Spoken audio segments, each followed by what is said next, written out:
Welcome back to Men in the City. Walking through the streets of Buenos Aires today.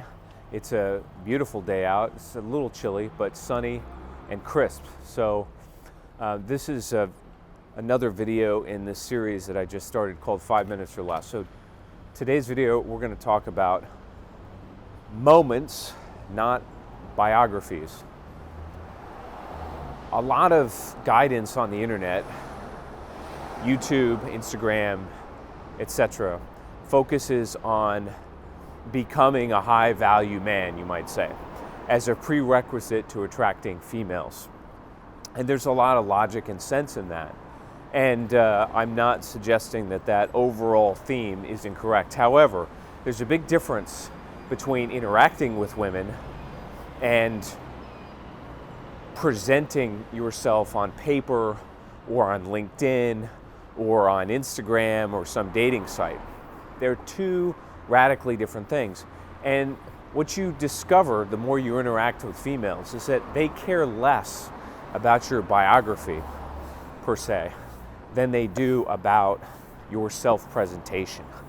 They want a romantic moment or an exciting event at the point of engagement, meaning when you approach them, when you meet them, when you court them. So early on in the relationship, how you get over the hump to a large extent depends upon that moment of attraction and how you handle that. And that has everything to do with your self-presentation. You can have the best resume in the world. You can be 6'5", you can be a celebrity, a well-known millionaire, but if you botch that moment of attraction, that approach, then it's all thrown out the window. And so that should tell you something about the importance of self-presentation. And here's the good news, folks.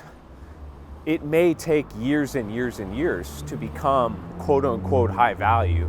And that's a discussion for another time, how you want to define that. But it does not take years and years and years to refine your self-presentation. That is something that you can practice and you should practice.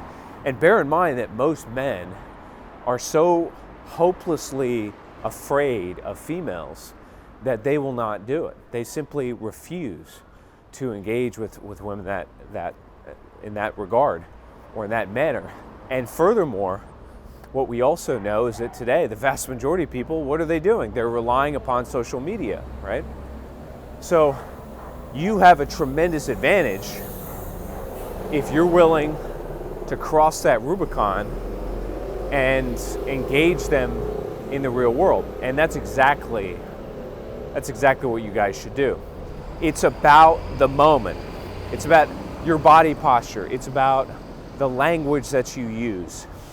It's about the creativity of the rapport.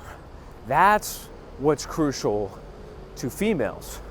And in some sense, it's almost more important than how physically attracted they are to you. They can be completely unimpressed or unmoved by you physically, but depending upon your ability to generate rapport and to create that friction, that conflict in a playful manner, that's going to supersede everything. That's what Shakespeare called wooing. Today we call it game.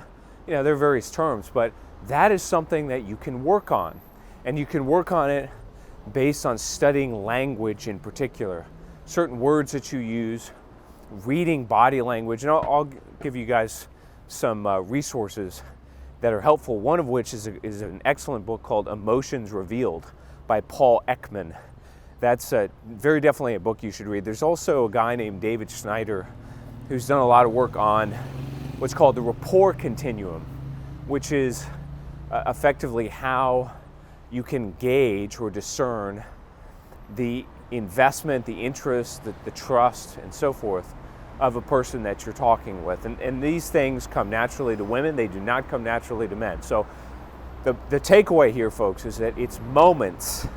It's not biography. It's not the high standard of excellence per se, but it's your ability to operate in that narrow margin of time to make that impact. And that's something that you can practice and get good at far faster than you might think. Stay tuned for more, and we'll talk soon.